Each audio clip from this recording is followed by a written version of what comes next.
Hi అండి. అందరికీ నమస్కారం. పంతులు గారి దగ్గరికైతే ఆనంది వస్తుంది. సంచి తీసుకొని వచ్చి, "ఏంటి పూజారి తాత ఇంట్లో సంచిని మర్చిపోయి వచ్చావు? అంటే నువ్వు ఎప్పుడు లేనిది మర్చిపోయి వచ్చావంటే నాతో ఏదో చెప్పాలి అనుకుంటున్నావు కదా!" అని చెప్పి అడుగుతూ ఉంటుంది.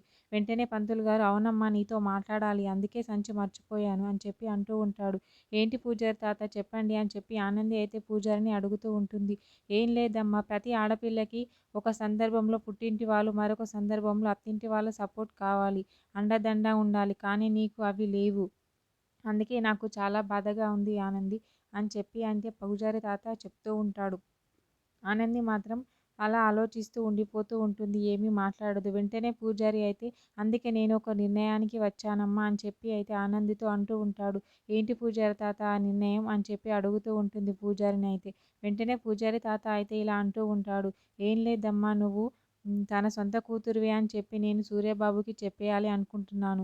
ఇద్దరు అమ్మల నుండి కూడా నువ్వు అనాథగా బతుకుతున్నావు" అని చెప్పి అంటూ ఉంటాడు. ఒక్కసారిగా ఆనంది అయితే చాలా షాక్ అవుతూ ఉంటుంది. ఆ మాటలు విన్న ఆదిత్య అయితే, "ఏంటి ఆనంది అనాథ? ఆనంది అనాథ ఎలా అవుతుంది?" అని చెప్పి అడుగుతూ ఉంటాడు. అక్కడ పూజారి మరియు ఆనంది అయితే చాలా షాక్ అవుతూ ఉంటారు ఆదిత్య మాటలకి అయితే.